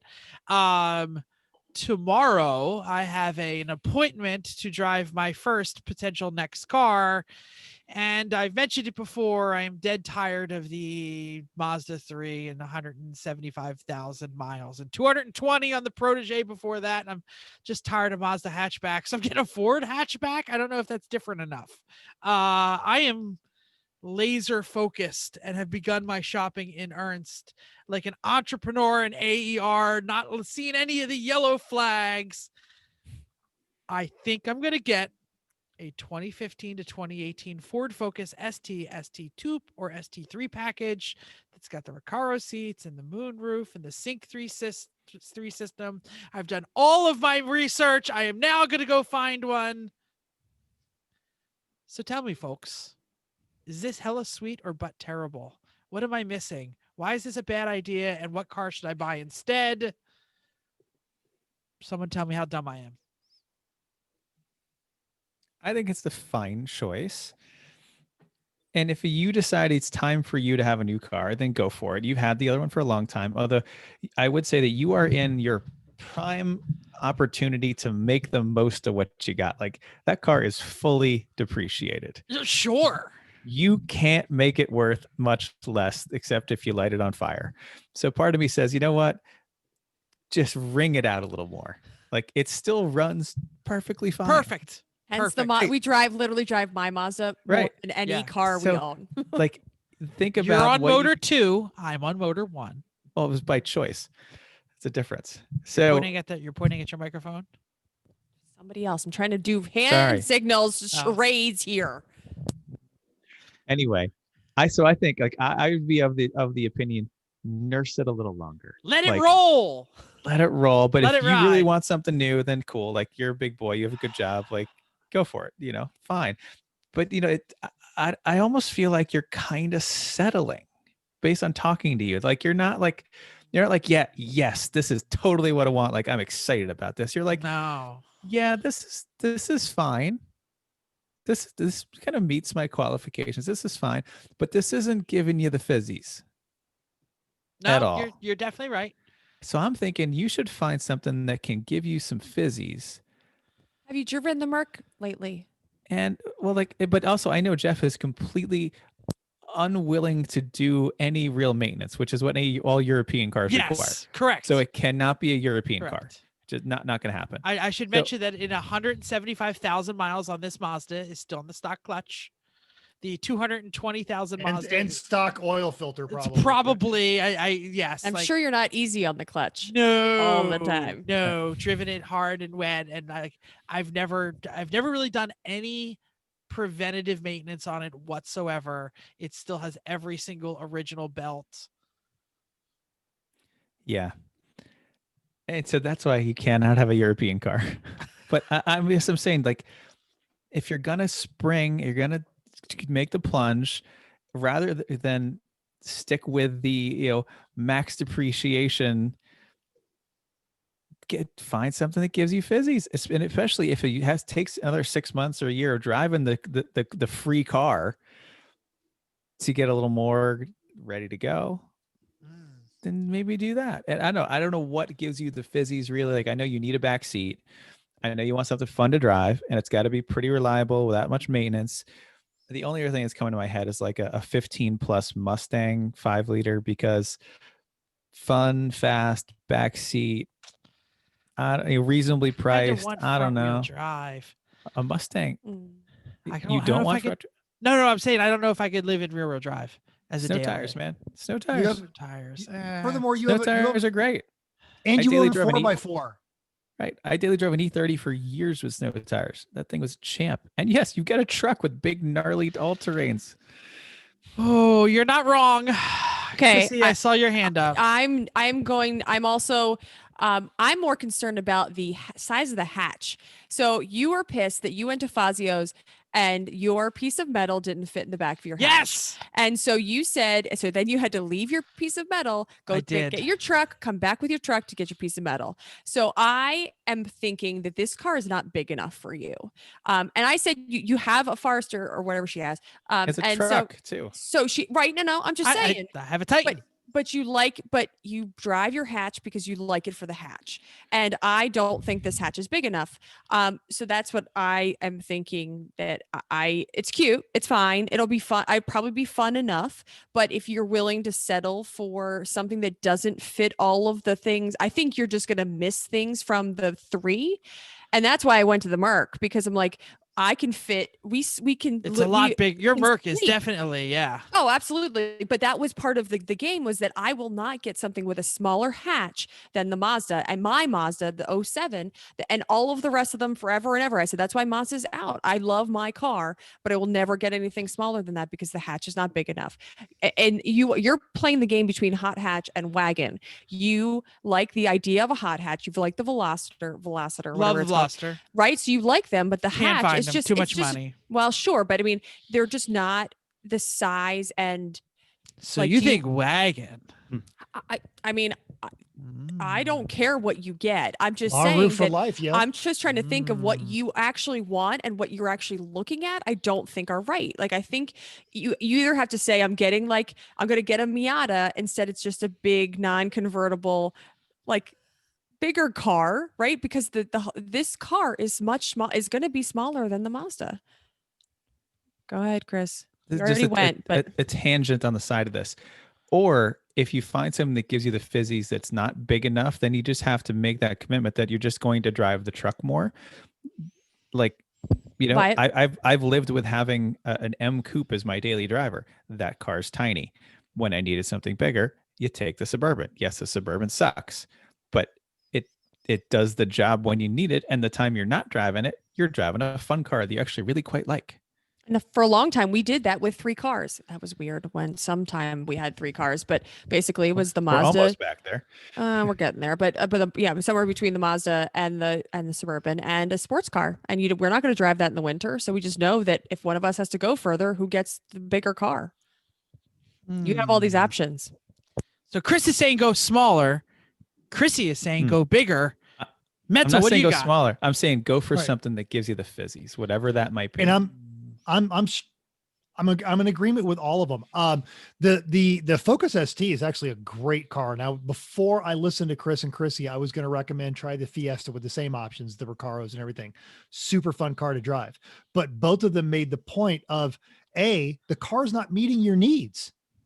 And then the car doesn't get you excited. This is dumb.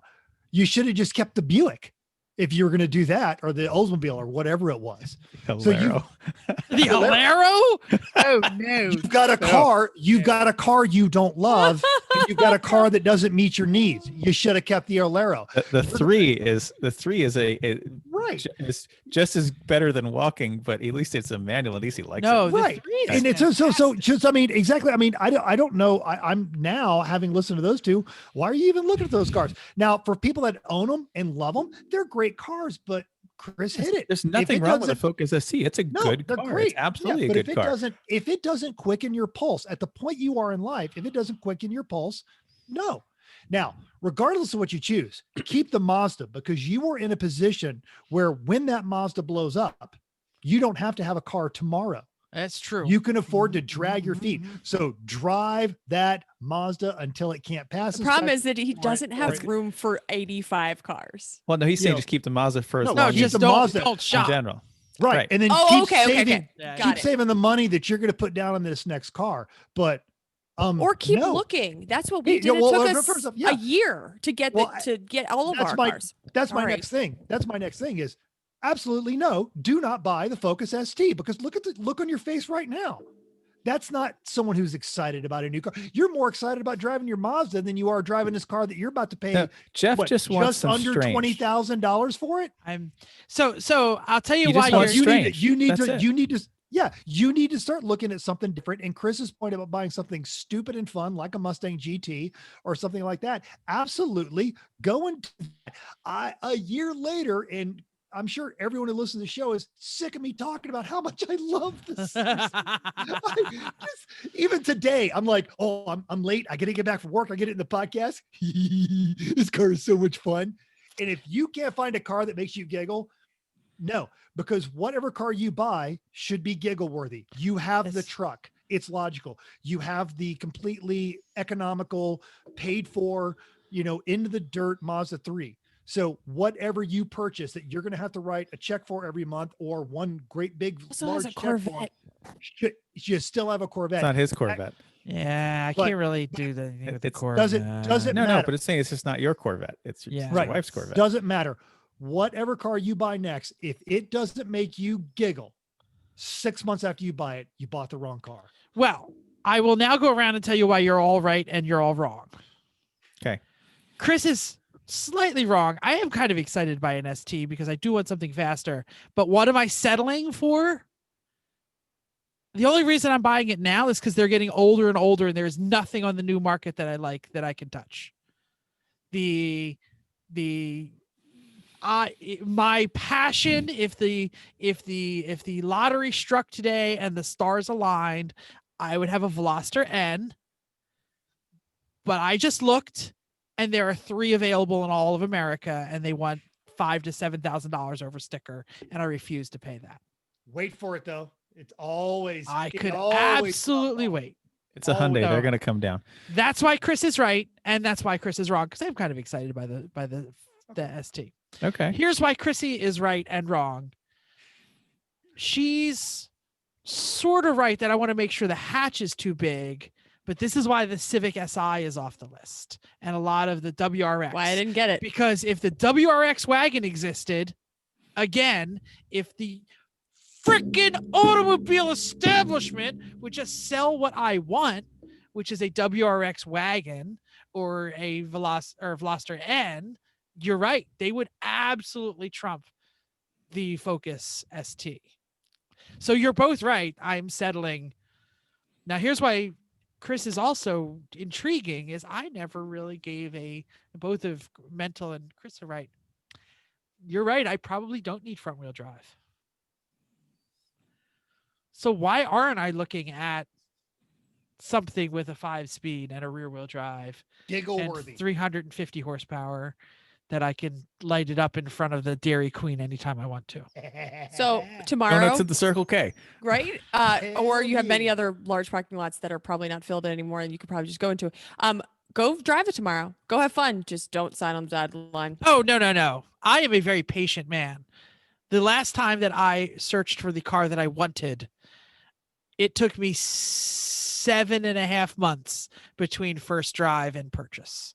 And What that car is was that? probably what I'm looking at. The Talon. Wow.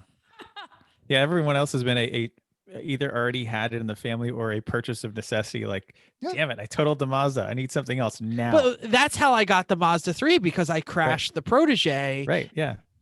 But that's your minimum excitement level is the Talon. If the car doesn't make you as excited as the Talon, Dude, have you met the guy? He Oh. loves Talons. God, oh, that's what I'm saying. Dang, and when you I would bought buy that another one. Talon, and when you bought that Talon, you were all kinds of happy. And the situation you're in right now, that car Well, should make you as happy as the that's Talon. why the WRX or the Veloster N, because they are, in my sure. feeling, more a better predecessor. But the focus, like I said, if Ford was still making them, I don't think I would be trying to buy one right now. Because I would walk into the dealership 6 months from now and pick my color. But every single one of them is getting more old and more beat. Then it's not the answer. The answer may not be manufactured try it. yet. Try it tomorrow. Yeah. See what you think. But that's what we're going to do. Yeah. And this one is not. This one is just so I can sit in the Recaros and go, does this pinch my butt? And I'm going to throw another one at you too, is especially with Hertz unloading a lot of theirs. If you're looking at the Mustang GTs, Camaro SS, a couple of years old, the 1LEs, woo, what a Those are all car. automatic. All the Hertz ones are automatics, though. Sadly. Not I must have not, three pedals. not all of them. Hertz rented manual cars. They also rented manual 392 Challengers. Oh, I am not redneck enough to drive a Challenger. No, but I'm just saying, but Hertz, they're hard to get a hold of, but they're out there. And yeah, I'm not America enough to drive a Mopar. You don't know, so you try. Oh, Right? That's the whole idea. Yeah, I'm go we test got- drive sure it. they're fantastic. Go But test I drive could- a 392 Charger. I That's could got a see back myself seat. in a Mustang. I could not see myself in a Charger. Go test drive a 392 Charger. I think you'll have some fun. This Those has are all been intriguing. stupid people calls. All right, we should probably move on to what is the next show. Intrigue promo. me again. Do we know what we're doing next week? No, not idea. Listeners, if you've got any ideas, go and throw it. We do have Ike from the Untitled Car Show. He's wanting to get on the show. We're trying to work out schedules. Gentleman Dave's on our docket coming in February. As soon as we can get our Kim and our Kathy schedules lined up. But if you've got an idea and that idea is not, you should have me on the show, go ahead and let us know. You got all of our social medias, all our contacts. Text me as long as it's not too early in the morning. We'll have something by next Wednesday. We'll probably figure it out about 7:30. Awesome. It might be about the Mandalorian if you guys haven't watched it yet. Not Garage Heroes. We're not It's the way. doing Star Wars. We're not doing episode. that. I have spoken. We're not doing it. And with that note, on Chris, the most unlikely person on the podcast to throw out a Star Wars reference, we're going to say thanks for downloading us. We hope you enjoyed this week's edition of Everyone Racers. We also hope you'll join us in the world of driving, racing, and building because everyone can be a racer, even you. If you enjoyed this podcast, subscribe. It is totally free. Then go to iTunes and give us a 5-star rating. If you're watching us on YouTube, I'm sorry you have to look at this, but you could tell us all about it down there in the dude. Okay, but you can look at Mental. So look at Mental Square, not at Jeff Square or Chrissy Square. That's fine too. Chris, meh, we're in the middle there. Maybe if you pick us up the cat, we'll have something to look. Anyway, tell us He's in the dead over doodly do what you think, and then push the button right over my bald head here and subscribe. If you have any questions or show ideas, drop a comment on our Facebook page, Everyone Racers, or email us at everyone.racers@gmail.com. Text Mental, because he's the only one who will listen. 484-243-0455. Actually, I do see the text too these days, and that dog is so cute. I am in love. Find us on Instagram or Twitter at everyone.racers. Thanks again, and until next week, keep the shiny side up. Unless there is no shiny side like Jeff's Mazda, then just keep those wheels down.